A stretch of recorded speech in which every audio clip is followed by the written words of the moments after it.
Why hello, welcome to Daddi Daily. Today we return to some pressing COVID-19 news. As more and more correctional institutions are reporting high infection rates, the spikes in infections have been so high within prison employees and inmates that New York, Michigan, Chicago, and many other states have released non-violent inmates to reduce their total populations. On the bright side, it looks like Donald Trump's boys are back in town. Yes, because they were in jail for being criminals. Meanwhile, the US and world governments do seem to agree on something for once. It could take up to 9 quarters for coronavirus economic recovery, so plant some tomatoes and start looking for a broken tree or a very large shoe to live in for about 2 years. Tired of purchasing no-name brands yet? Like Toad detergent, Ribbit on clothes, Uncle Ken's rice? Sure, he got handsy with you when you were young, but his rice is pure, even though his intentions were not. And Mutiny on the Bounty. Paper towels. It's just as good as Bounty. Make those spills walk the plank, yes. A vasty puddle of spilled grape juice. I can't wait to get my hands on that pirate booty. Of course, hard to port.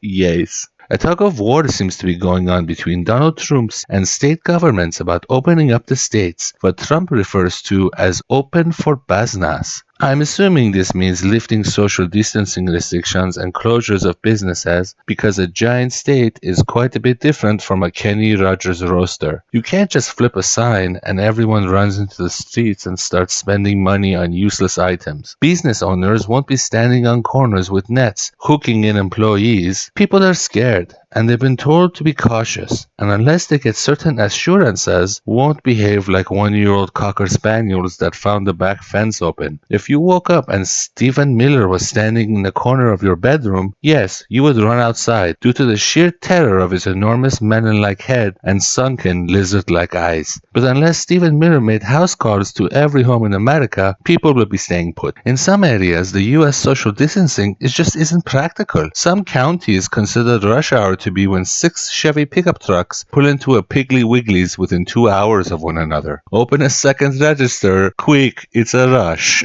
In heavily populated areas like New York, Detroit, Chicago, Los Angeles, Atlanta, you don't have a choice but to be crammed together in small confined spaces. And that's where open for business actually favors COVID-19. And this is exactly why states were going to decide on their own when it was time to lift their bans and restrictions. The one who originally put that responsibility on governors, Donald Trump, the person who now wants to take that responsibility away. Wait, this can't be right.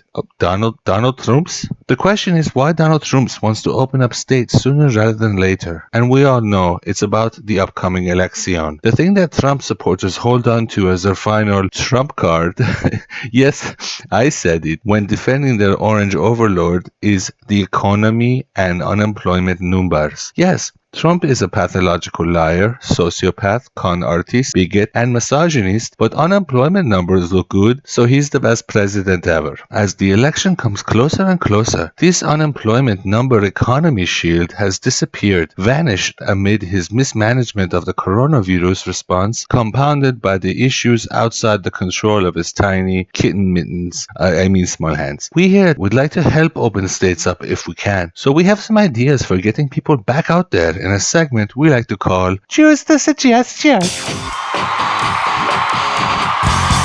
Deploy sound weapons in major U.S. cities. Sonic and ultrasonic weapons focus beams of sound to injure, disperse, or kill large groups of people. Described as sound grenades, these sonic attacks will send people screaming out of their homes and back to their 9-to-5 jobs, faster than you can commit quid pro quo. Oh, they will gladly leave their homes if they know what's good for them. In highly democratic areas, simply set to kill, and that's fewer votes against the Republicans, yes? Gives the meanings to megahertz range, because the mega hurts, because it hurts a lot. Oh god. The simple animal trap. Yes, humans for all our intellectual potential are just animals. Simply place a box outside of people's homes with toilet paper, paper towels, and a test kit inside. When the family comes out to pick up the box, have the Army Corps of Engineers quickly nail the door closed. These people are now free to be used as laborers on corn farms in Iowa or to mix enormous vats of gravy at KFC locations for little or no compensation. You could call it it Operation Nailed It.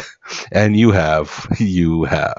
Operation Placebo A Go-Go. Simply mix sugar water and lots of cognac to create a liquid that shimmers like gold. Donald Trump's color. Then announce a cure has been found for COVID-19 called Trump juice, trademark, or Trump oil, trademark, and you give it to every American for free. They will think they are all cured and all go back to work. You are a national hero, and when 40% of the people die from COVID-19, you can take some solace in the fact that with 70% of the country hating your guts, the mathematical probability is very high that those infected deaths would have been votes against you anyways. Article 2 says you can do whatever you want, yes? Okay. Primo Nocta, an executive order allowing Donald Trump to sleep with anyone's wife. People don't like you? Simply breed them out. Most Americans in the future will be Donald Trump's offspring, and his legacy would be assured. This does not stop COVID-19, but 4 to 6 million little Donald Trumps would be even more terrifying. Impregnating illegals, then deporting them will also go a long way to teach them a valuable lesson. You just changed the slogan to Make America by making it with your wife again. I hope all of this can fit on a hat. If you eat your heart out, JFK. Well, thank you for joining us today. We will see how this all plays out over the next couple of weeks. Please, Coco and Scripte Tomentes, and I will see you tomorrow. Goodbye.